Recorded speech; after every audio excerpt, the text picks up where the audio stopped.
தீபாவளி தொடர் விடுமுறையை ஒட்டி சென்னை கிண்டி சிறுவர் பூங்காவில் ஏராளமானோர் குவிந்துள்ளனர். கூடுதல் விவரங்களுடன் செய்தியாளர் பிரபாகரன் இணைப்பில் இருக்கிறார். பிரபாகரன், கிண்டி சிறுவர் பூங்காவில் கூட்டம் எந்த அளவுக்கு இருக்கு, எந்த அளவுக்கு உற்சாகமா இருக்காங்க? விடுமுறை தினம் என்பதால் இன்று பல்வேறு இடங்களில் சுற்றுலா தலங்களில் பொதுமக்களுடைய வருகை என்பது வழக்கத்தை விட அதிகமாக காணப்படுகின்றது. நேற்று நாடு முழுவதும் தீபாவளி பண்டிகை கொண்டாடப்படுவதையொட்டி இன்று அரசு விடுமுறையை தமிழ்நாடு அரசு அறிவித்திருந்தது. தொடர் விடுமுறை காரணமாக கிண்டி சிறுவர் பூங்காவிற்கு வரக்கூடிய பொதுமக்களுடைய எண்ணிக்கை என்பது வழக்கத்தை விட அதிகமாக இருக்கின்றது. புதுப்பிக்கப்பட்ட இந்த கிண்டி பூங்காவை பார்வையிடுவதற்கு தற்பொழுது பார்வையாளர்களாக பொதுமக்கள் அதிக அளவில் வந்த வண்ணம் இருக்கின்றார்கள்.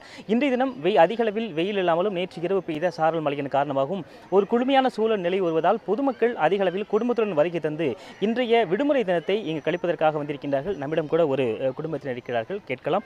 நீங்கள் எங்கேருந்து வரீங்க மேடம்? இன்னைக்கு ஹாலிடே கவர்மெண்ட் அறிவிச்சிருக்காங்க. இந்த இடத்துல எப்படி நீங்கள் இந்த விடுமுறை கழிக்கிறதுக்காக வந்திருக்கீங்க? ஆக்சுவலி ஃபுல் 5 டேஸாக ஹாலிடேஸ் இருக்கிறனால இங்கே கொஞ்சம் கூட்டம் கம்மியாக இருக்கும்னு நினச்சி கூட்டிகிட்டு வந்தேன். பட் தென் இப்போவும் கூட்டம் இங்கேயும் ஜாஸ்தியாக தான் இருக்குது. அண்ட் மற்ற பிளேசஸ் விட இது கொஞ்சம் கிளைமேட் ப்ளசண்ட்டாக இருக்கிறதுனால கூட்டிகிட்டு போய் காட்டவும் ஈஸியாக இருக்கும்னா ஜூ கூட்டிகிட்டு வந்திருக்கேன். ரீசெண்டாக இதை வந்து ரெனோவேட் பண்ணியிருக்காங்க. இப்போ இப்படி பார்க்க எப்படி இருக்குது? குழந்தைங்க என்ஜாய் பண்ணுறாங்களா? ஆமாம், ஒரு 4-5 இயர்ஸ் பேக் வரும்போது இப்படி இல்லை. இப்போ கொஞ்சம் ஃபுல்லாக கம்ப்ளீட்டாக ரெனோவேட் பண்ணி ரொம்ப க்ளீனாக நீட்டாக மெயின்டைன் பண்ணியிருக்காங்க. நாங்கள் லாஸ்ட் சம்மருக்கு மைசூர் போயிருந்தோம். ஸோ அந்த மாதிரி தான் இங்கேயும் இருக்குது. அதை விட இன்னும் பெட்டராகவே பண்ணியிருக்காங்க. Happy for it. Thank you sir. நீங்கள் சொல்லுங்கள், எங்கேருந்து வரீங்க, எப்படி? ஹாய் சார், என்னோடய பேர் பிருத்விராஜ். நான் இங்கே தான் தரமணிலேருந்து வரேன். ஸோ அடிக்கடி சில்ட்ரன்ஸ் பார்க் வர்றது வழக்கம் தான். பட் இப்போ ரொம்ப நாளுக்கு அப்புறம் இப்போ வந்தேன். ஏன்னா தீபாவளி ஃபெஸ்டிவல் வேறு ப்ளஸ் லீவு.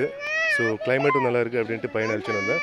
இப்போ நல்லா பண்ணியிருக்காங்க. ஆக்சுவலி முன்னேக்கு இப்போது எவ்வளோ பரவாயில்ல, நல்லா கவர்மெண்ட் பண்ணிகிட்ருக்காங்க. நிறைய பேர் வராங்க.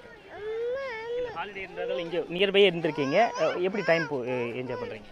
ஆக்சுவலி வேறு எங்கேயும் போக முடியல. இப்போது எங்கே போனாலும் கூட்டம் அதிகமாக இருக்குது. ஸோ அட்லீஸ்ட் வீடு பக்கம் தான் இங்கே. ஸோ அதனால் பாப்பா பையன் இருக்கான், அவனுக்கு கொஞ்சம் நல்ல எக்ஸ்பீரியன்ஸாக இருக்கும் அப்படின்ட்டு இப்போ நிறைய பேர்ட்ஸ்லாம் இருக்குது. பார்த்தீங்கன்னா புதுசாக கொண்டு வந்திருக்காங்க போல்.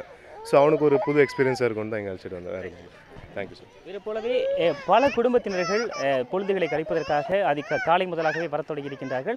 காலை 10 மணிக்கு சிறுவர் பூங்கா பொதுமக்களுடைய பார்வைக்காக அனுமதி என்பது வழங்கப்பட்ட நிலையில் தற்பொழுது சுமார் 500க்கும் மேற்பட்டோர் உள்ளே வருகை தந்திருப்பதாக பூங்கா நிர்வாகம் தெரிவித்திருக்கின்றது. இன்று பிற்பகலுக்கு மேல் மாலையில் அதிக அளவில் கூட்டம் வருவதற்கான வாய்ப்பு இருப்பதாக பார்க்கப்படுகின்றது. கிண்டி சிறுவர் பூங்கா மட்டுமல்லாது கடற்கரையோர பகுதிகளிலும் பீச் ஆகியவற்றிலும் கூட பொதுமக்களுடைய வருகை இன்று அதிகமாக இருக்கும். தொடர்ச்சியாக அடுத்து 2 நாட்கள் விடுமுறை தினம் என்பதால் அதிக பொதுமக்கள் தங்களுடைய குடும்பத்துடன் இந்த விடுமுறை நாட்களை கழிப்பதற்காக சுற்றுலா தலங்களுக்கு வருகை தந்த வண்ணம் இருக்கின்றனர். விவரங்களுக்கு நன்றி பிரபாகரன். உடனுக்குடன் செய்திகளை தெரிந்து கொள்ள சன் நியூஸ் பெல் ஐகானை கிளிக் பண்ணுங்க.